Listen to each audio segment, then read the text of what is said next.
As a possible government shutdown looms this week, President Trump is planning to meet with congressional leaders from both sides of the aisle on Monday after canceling a meeting last week, saying Democrats had unserious and ridiculous demands.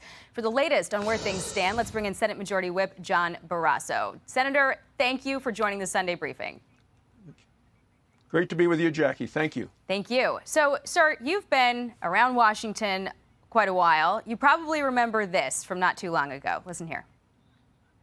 We shouldn't shut down the government over a dispute. House Republicans have been ordered to shut down the government and hurt the very working class Americans that many of them pretend to want to help.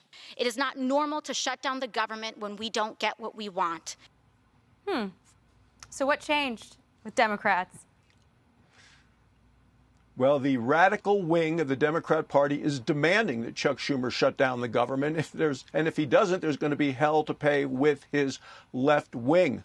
And in spite of a meeting coming up at the White House and in spite of the damage it's going to do to the country, Chuck Schumer's trying to save his own hide.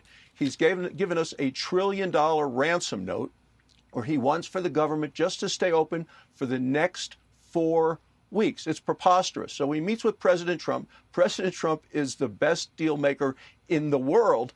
President Trump's not going to pay this ransom. There's a simple solution, a bipartisan, already passed the House, continuing resolution to fund the government for 7 weeks at the current state of funding. And the Democrats are very familiar with this because they did it 13 times in a bipartisan way when Joe Biden was in office. Yeah, you're talking about right now, Chuck Schumer is bowing. He's bowing to that liberal group, AOC, Bernie Sanders, Elizabeth Warren, and the American people should not be punished for Chuck Schumer's political problems with his own party, which is sinking. So you're talking about a clean CR, continuing resolution, which is what Democrats always ask for. It's what they're being offered now. But on the other side of the same coin, Democrats are saying that why would we agree to extend Biden-era funding levels and expect it's going to stick when there have been so many pocket rescissions and executive orders? Do they have a point with that? No, they don't. We need to continue for the next 7 weeks doing the budgets and make sure that we move forward as a country. I've been traveling around the state of Wyoming, talking to people. People here know that we're better off if the government is open. It costs a lot of money to shut down the government, and it costs even more money to open the government again. We need government services for the people. Our national parks in Wyoming are concerned. Our senior citizens are concerned. All these folks are concerned, and people realize across the board it would be the Democrats that are shutting down the government and causing this pain for the American people. So both sides are pretty dug in, and it looks like we're going into a shutdown. It could even be a prolonged shutdown. Do you foresee a scenario where, in order to reopen the government, Senate Republicans would be forced to blow up the filibuster? Well, no, what I believe is that if there is a prolonged shutdown, the President of the United States has an opportunity as well as an obligation to go after so much of the wasteful Washington spending, and he's going to have the authority to do it. Traveling around Wyoming, people know the government is too big, it spends too much, and the president's going to have an opportunity to cut some of this fat, this bloated budgets that we've had in Washington for years. The Republicans have started doing that already with our bill this summer, and we're doing the things that the American people elected us to do. Secured the border, making communities safer, made these tax cuts permanent. People realize the country is getting back on track, and what we need to do is keep the government open. You mentioned shrinking the federal workforce. The Office of Management and Budget is already circulating a memo to agencies saying that they're directed to use this opportunity to consider reduction in force notices. That's pretty significant.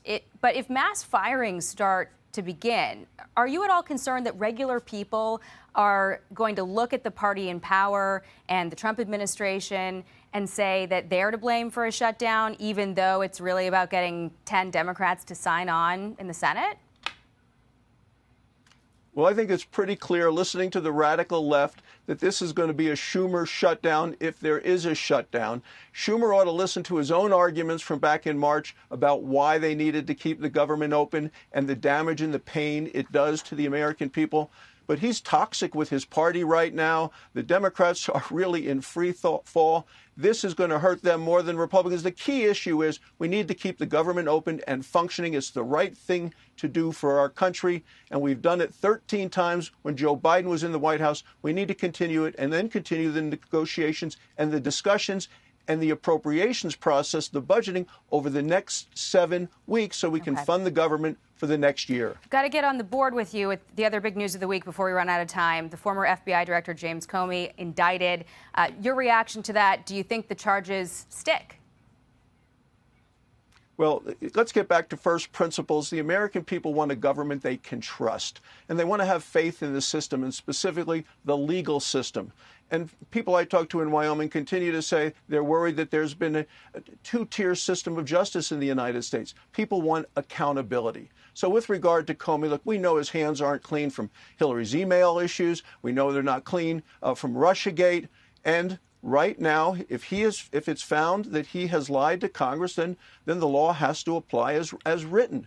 There was a grand jury that met, and what they said, there's credible evidence, a reason to go forward. So this is going to be a jury trial. People will make a decision, and the jury will render their verdict. See which way it goes. All right. Senate Majority Whip John Barrasso, thank you very much, Senator, for joining us on Sunday Briefing. Thanks, Jackie. Hey everyone, I'm Emily Campagno. Catch me and my co-hosts Harris Faulkner and Kaylee McEnany on Outnumbered every weekday at 12 p.m. Eastern, or set your DVR. Also, don't forget to subscribe to the Fox News YouTube page for daily highlights.